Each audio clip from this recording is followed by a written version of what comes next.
And there it is. What's up, folks? Hello and welcome to the stream.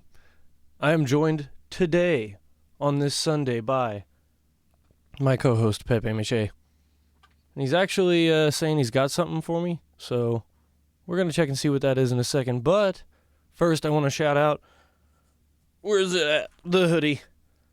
You can't really see it that well because the mic's hiding it. Jazz Emu. You got to go listen to this guy. Sick. Go find him on YouTube and all the streaming platforms and stuff. A lot of his music's on there, but go find him on YouTube specifically because he has a lot of stuff on there that is like exclusive or whatever to YouTube. He just puts up like skits and skit songs and like short videos on YouTube and stuff that aren't everywhere. So go check that dude out. Super awesome music. Yeah, let's see what Pepe has for us today. We're gonna peep this really quick before we get into what we're talking about today. Let's see. Some kind of... Oh, it's upside down. Oh, yes, folks. Oh, yes. Now, the camera's not going to pick this up the best. And I'm going to try to get to where the light's not glaring super hard. But this is a painting that a friend named Dylan Lawrence did for me a long time ago when I released this album that we're going to be talking about today. So... this is like our 6th week, right? Week 6. Oh yeah, this is our 6th week of doing this, so you guys know what it is. We've been sitting here talking about all the tracks on this album right here that is by one of my groups that is just like a solo group, the Bedbugs, which is up here. This is all on Bandcamp. This stuff is all where you can like actually buy it and support if you would like. Up on Bandcamp, or otherwise you can just go stream it somewhere. Pretty much anywhere, YouTube or Spotify or Apple Music, whatever, like any kind of streaming thing, you can go check this out at too. But this is the last album I put out, which I put out some point in 2019. I think, anyway, I'm pretty sure. Yes. And, actually, oh yeah, check that out. It was like almost exactly 2 years ago I put out this album.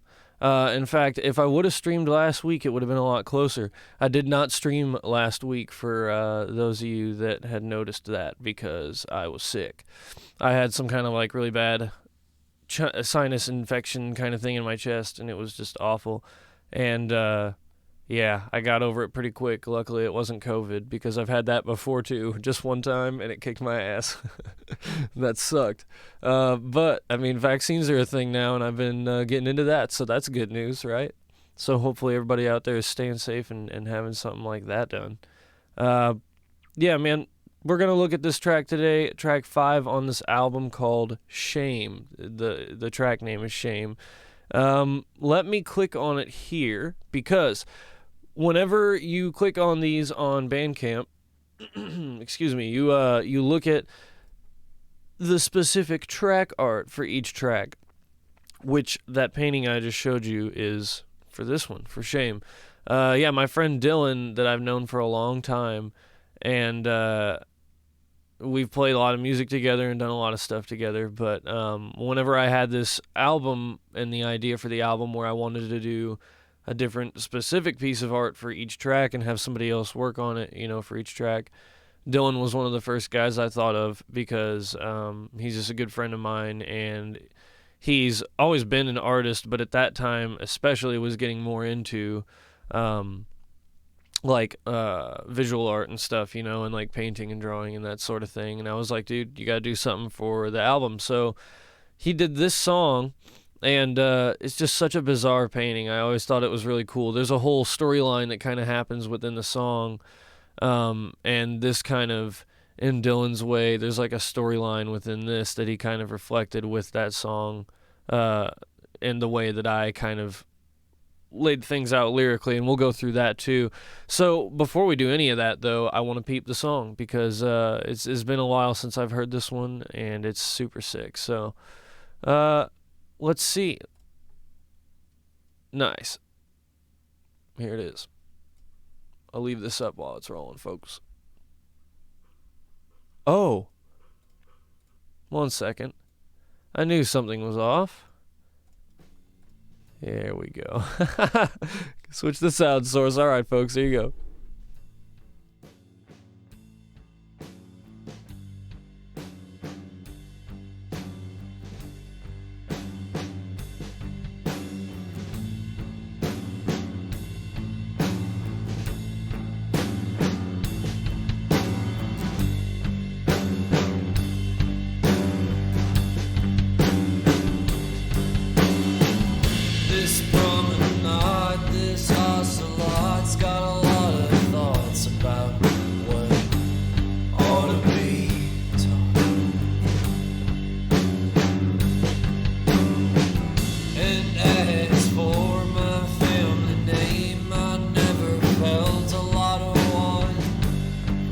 isolation I fought.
And there you have it, folks. Damn.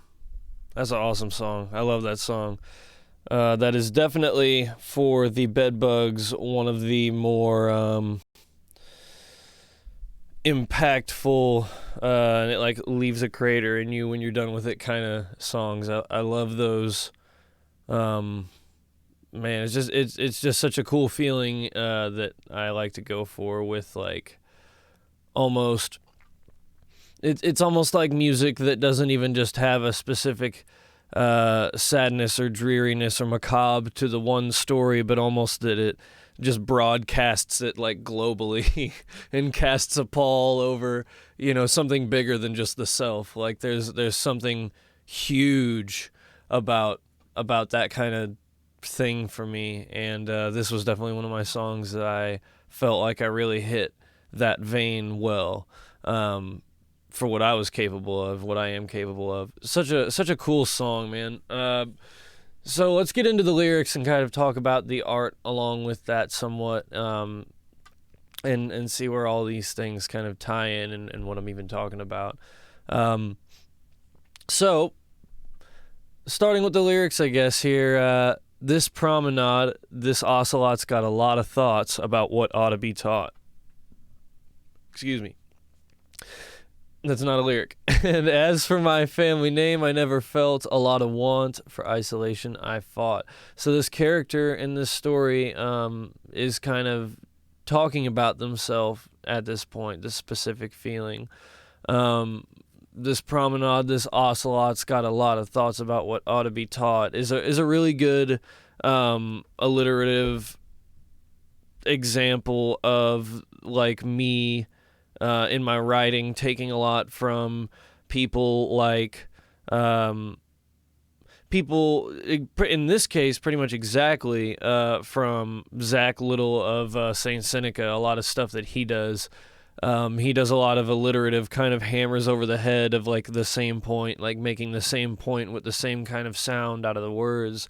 And sometimes it's not even necessarily alliterative the way that he makes the same sound, promenade, ocelot, like that kind of stuff. Like it's sometimes even for him especially, in such a more fluent way than I can even ever try to do it, makes even like words that wouldn't be that way normally, but the way that he says them and he shapes them into sounding the same. He kind of bends the way that you would normally say a word to kind of morph to the words adjacent to it, if that makes sense. I wish I could think of a good example right now, and I can't really. But that kind of stuff, you can see there, like I love using that kind of stuff. That specific kind of tool always stuck out to me. When artists that I grew up listening to would use that for sure, but then around, what would it be, like 2017 or something like that, 2018 maybe, whenever I got into Saint Seneca and found out about them, and I was just like consumed by so many of the devices that they used in their writing, not just lyrically, but especially lyrically. And I've driven a lot of my kind of creative lyrical energy, especially in like the indie field, from that sort of stuff, from Colin Malloy, from the Decemberists, from John Darnell of the Mountain Goats, and stuff like that was definitely big inspirations for me. But this character is basically describing in a really gilded lily kind of way, gilding the lily kind of way, that the world around you goes as it goes, and you may think a lot of the time what should be or what should be perceived as, or what should be like, just what should be ... like fill in the blank. Sometimes you perceive a world around yourself or your world, and you want it to be, or you imagine it to be one way or another, but sometimes it's not.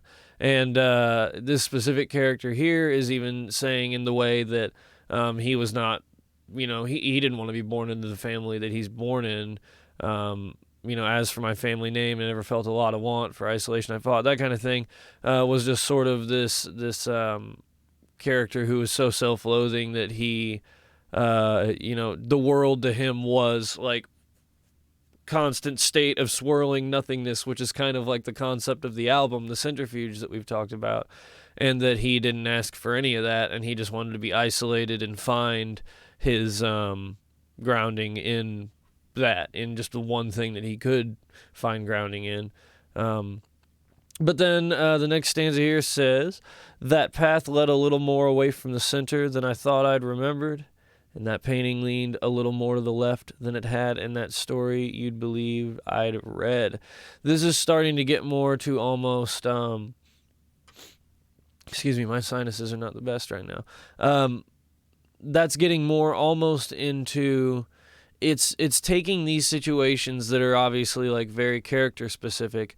That path led, so that path, like talking about a specific path, led a little more away from the center than I thought I'd remembered, right? Like it's talking very like first person still with this, character in mind, but this is where really for me that it starts to kind of pull back and reflect a lot more than just the one character.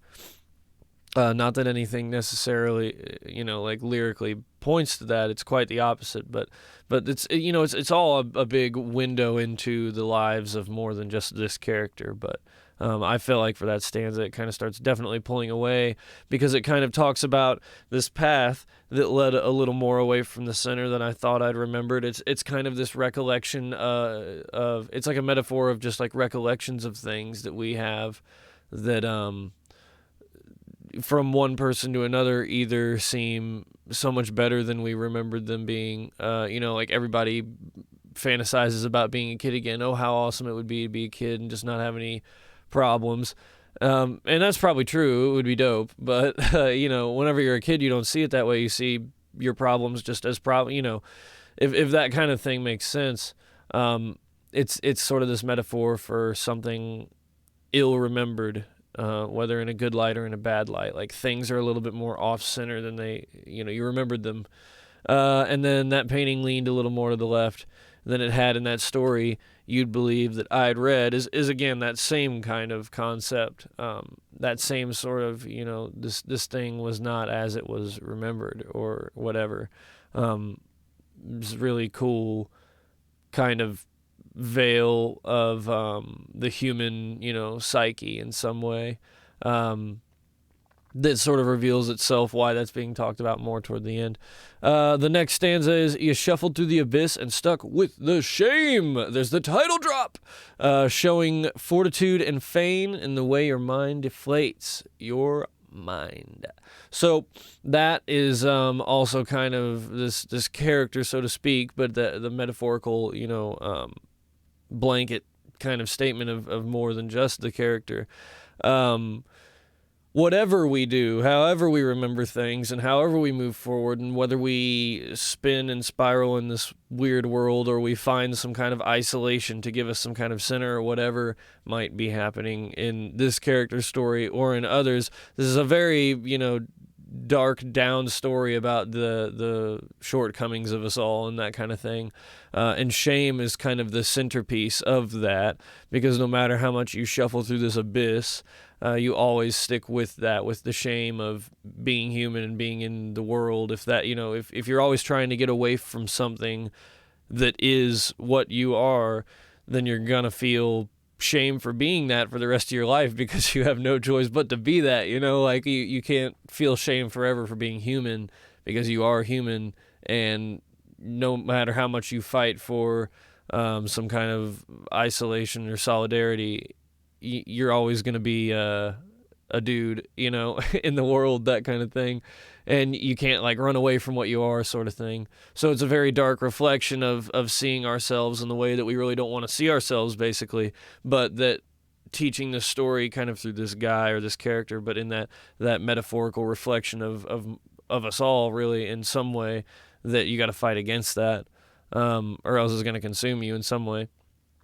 But the next stanza here, and for a day or two the marionette played a tune, to be damned and belittle the believably behooved. Yet another line where I've found huge inspiration in Zach Little and those devices. More lines coming up too.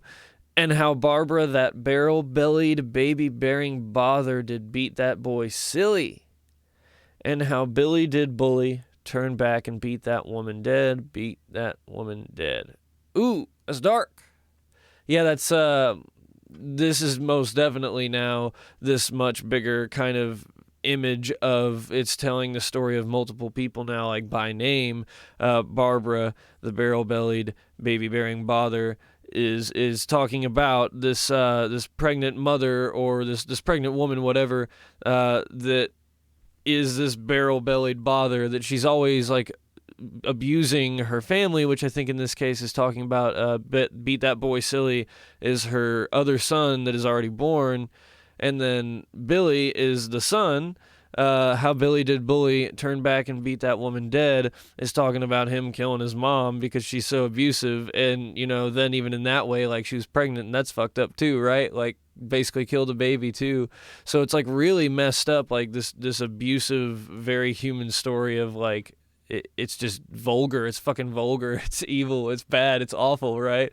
It's just something that was really, really dark, and that all of those kind of consonants, or I don't necessarily know if they're consonants, like all the B's and stuff just hitting over and over and over are really driving home that point that like this is a very direct thing, kind of like a hammer over the head, sort of thing, like happening.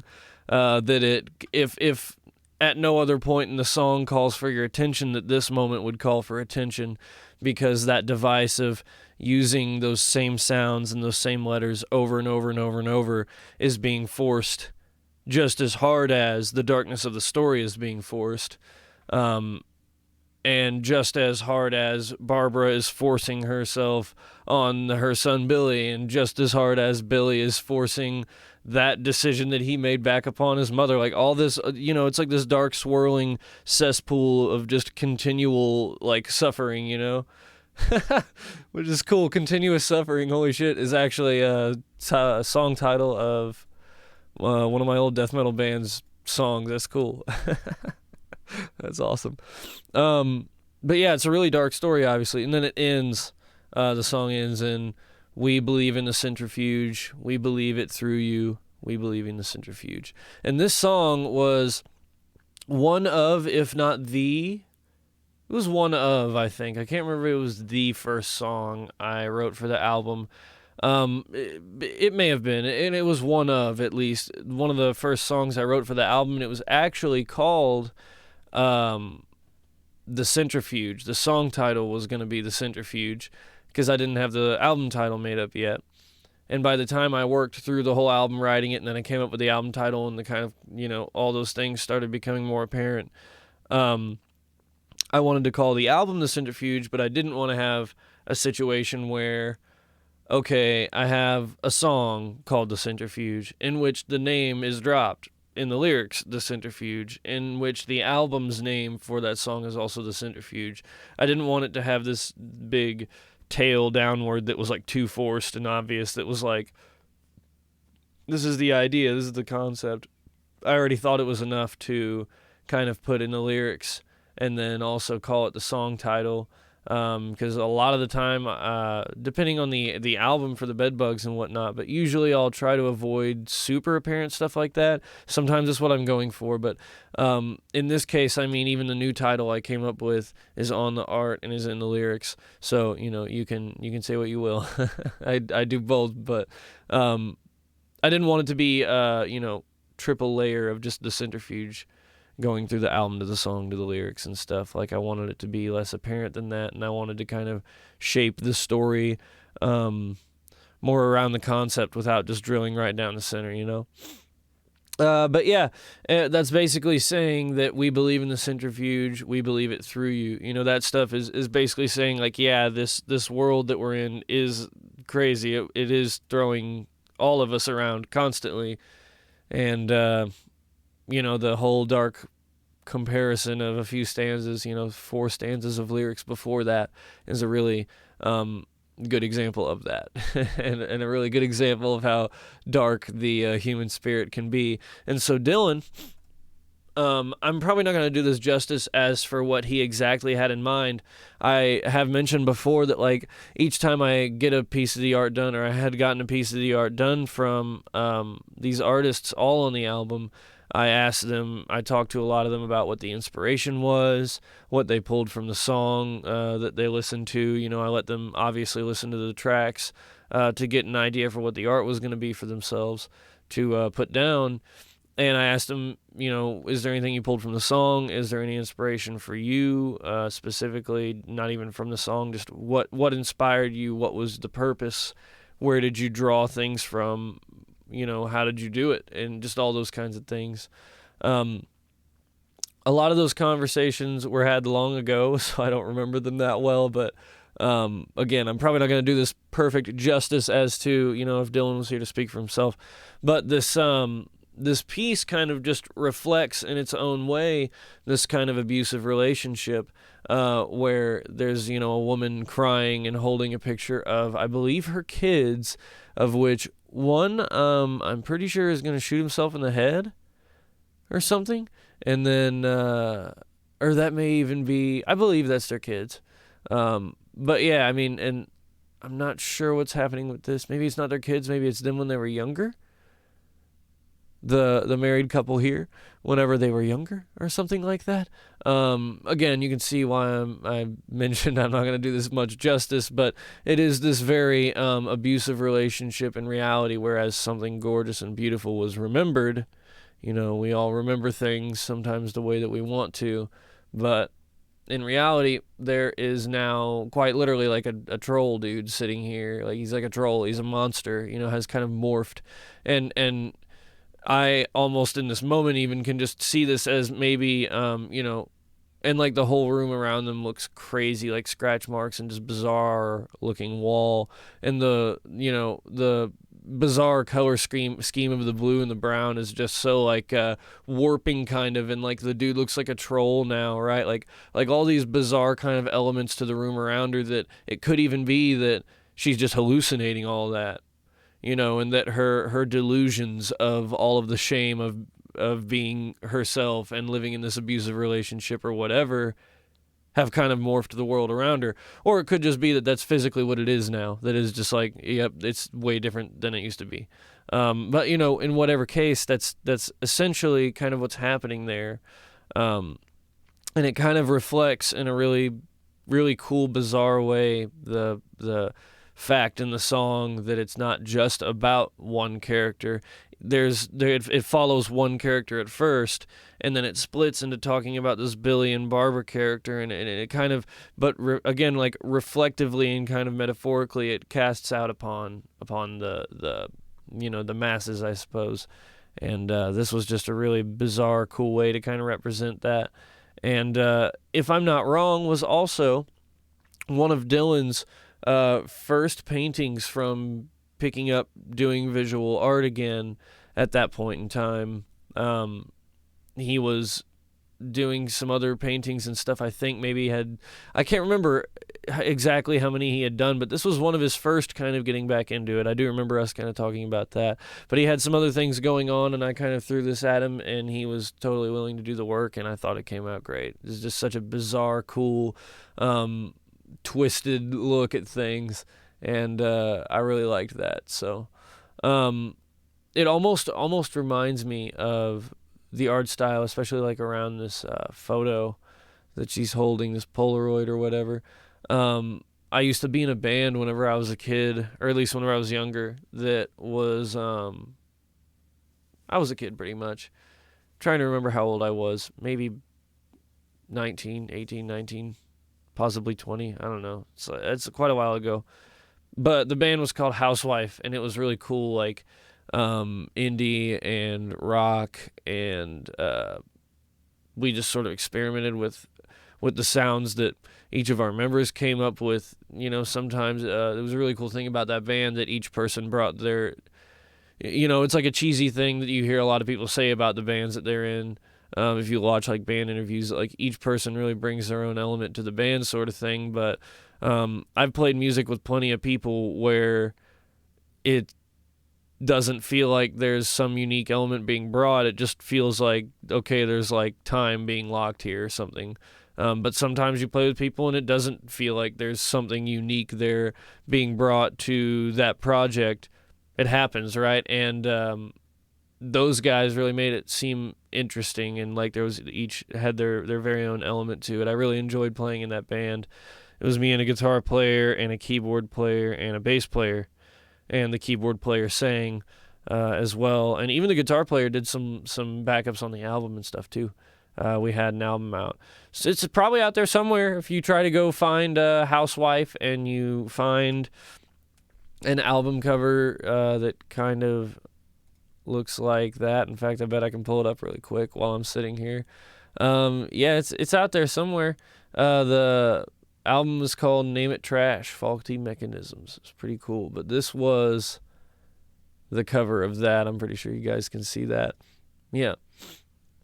Yeah, and so like a lot of that sort of just like really crude and unique color scheme kind of stuff anyway sort of reminded me of this, or this reminded me of that, whatever.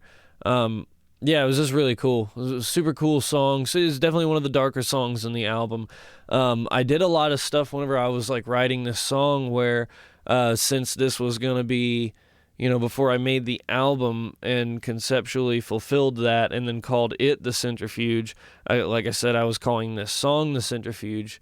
And so I wanted the music to kind of reflect a centrifuge in, that the somehow the theory or the rhythm of it or something. Like I wanted to bend it beyond just lyrically. Excuse me, to make it feel like it was never landing anywhere specifically. So I'm sorry. Whew. My sinuses are kicking my ass right now. I wanted it to fulfill that quota outside of just lyrics, and so I ended up landing a lot on quarterly and stuff is where that concept kind of became more apparent in the music, where you can even tell in just the chord progression here. I'll play a little bit in the beginning again. There's this G, I'm trying to remember exactly what they are. It's like a G major 7 chord, I think. No. It's an A. Oh gosh. I haven't played this song in like a year or more. It's an A of some kind. I think it's an A. It could be an A7. I think it might be an A major 7, and then the next chord is that chord, but just with a G in the bass, I believe, is how I played that. And it's basically just like this weird kind of suspended, floaty feeling A chord that already feels like it should go somewhere to sort of resolve itself out, but then instead of doing that, it just pulls the tension a lot tighter with the next chord, with there being a G in the bass just a step below that, and it just kind of feels weird and tight the whole time, and like you're trying to find out where the center of that is. So you can kind of hear that a little bit here.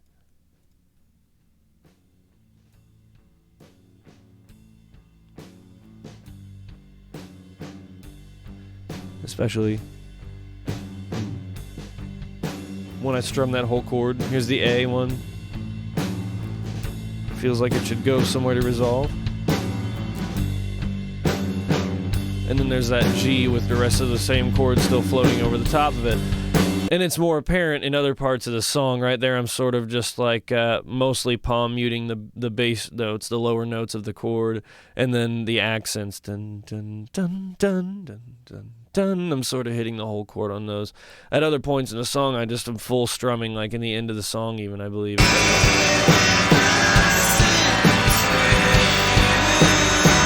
the G1. The A1.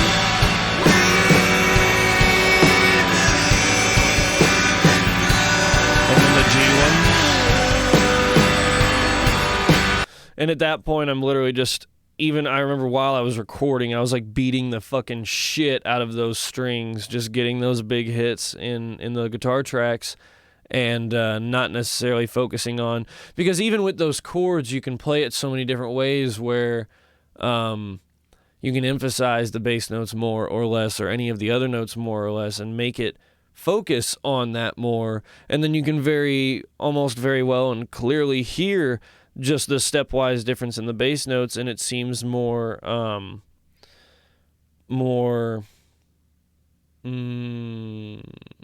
rounded and more like it's meant to be there, that stepwise sequence, more planned, I guess. But then you can flesh out those other notes in the chord to show that ambiguity of what's going on, so that it's not just the stepwise difference bass notes, the A and the G anymore. It's like a lot more going on around that. And for me, as a guitar player, that's about the best I can do with something like cool and interesting. I've never been good at like shredding really fast and that kind of thing. But I have been, at least in my own way, which is probably not a good way, to be honest. It's just an intriguing way. It has always been kind of weird to my ears that I like the tastes of taking simple little stepwise or small motion sequences, but building ambiguity or flavor around that stuff. So that was my way of taking a chord progression that's like A and then G over A, G over A, which is just like weird anyway, but taking that and building it into this weird stew that's, spinning around, never really finding its footing anywhere. So it was a really interesting song for me to write. I really enjoyed writing it, and doing those harmonies were some of the highest, if not the highest, singing that I had done for the Bedbugs, and probably a lot of anything that I've ever recorded, I think. Not that they were particularly high notes, but for me, and in that range, in that technique that I was using when I was recording and what I was doing, I can tell listening back even, and I remember anyway, that recording that stuff was really high for me, really hard for me to hit, and it just, was cool, a cool little challenge and a cool step outside of the typical box that I was floating around in, writing songs. Vocally anyway, it was a very, pushing experience. Was really cool, and the songwriting of it was just kind of impromptu one night whenever I started. As I said, I don't know if this was the very first song I started writing for the album, or if it was just one of the first few ideas I came up with, or what was going on. But I remember just sitting on my floor with my guitar and just playing with my amp like really low, and just sitting right in front of my amp and just kind of experimenting with tones quietly, and then seeing how much that would affect the tone whenever I then turn my amp up way loud to like jam with other people, and like what the difference would be there, and just kind of just taking like little personal notes on like tone stuff on my amp, and just seeing, all that I could do with my pedals at that time and stuff, because I knew I was writing a new album and wanted it to sound good and the best I could. So I was doing that kind of stuff, and I started coming up with ideas for this song. That main riff, that main verse or chorus or whatever you want to call it, really, it does I think it does that same chord progression in both verse and chorus, and like just coming up with that chord progression was, one of the earlier on things, and just such a weird bending guitar part for me that I wasn't used to, and which kind of, it all spun down. Eventually it all spiraled down into, the idea of the centrifuge is what I was going for. I mean, that was, in ways the music started coming out and made me choose the goal, and in ways the goal helped me complete some of the songs and make some more of the art and the music as I was getting into the later parts of creating the album. It's cool how that goes sometimes. Especially as an artist making an album, the end division sometimes, and that influences the work, or sometimes you do the work and that influences the end vision. And there was kind of accounts of both happening in this album. It was just really fucking cool, man. Super cool. So that's Shame, man. Really cool song. Next time we are going to get into, I believe we did Ivory, because my first stream of this stuff was jumping on to just the middle of the album, just seeing some things and testing how it was going to feel. And then after that, I decided, okay, I'll go through and do the whole album, started from track 1. So we've already done track 6, Ivory, I think. So if that is true, we are going to get into Night Mother next time, which is, I think for me, maybe my favorite one on the album. It's like hard to pick, especially because it's my own music, and that makes it even weirder and harder to pick. But Night Mother, I'm pretty sure, if I had to pick, and if you would have asked me at any point as far as I can remember after making this album. It's been my favorite one. There's definitely cool moments in all of them, especially a few other of these I really dig and compete with that. But I think Night Mother was one of my more solid and one of my more touching pieces, and definitely something that I'm proud of, that song. So that's going to be a cool one to go over. So, yeah, man, that's pretty much it for the day, I think, guys. Yeah, thanks for coming and kicking it if you came along. Like I said, next week, Sunday, 2 p.m. should be sticking at that time, I think, from now on. We were doing 6 p.m. for a while there at the beginning, and then I decided to pull it back to 2 because I like to have some daylight left. So, and there's Felix. He's my alarm bell. That is the end of the stream, folks. Thanks for coming and kicking it with me, with Pepe Mache, checking out my friend Dylan's art. Go listen to my British friend Jazzy Mew. He makes awesome music. And, yeah, just have a good Sunday, guys.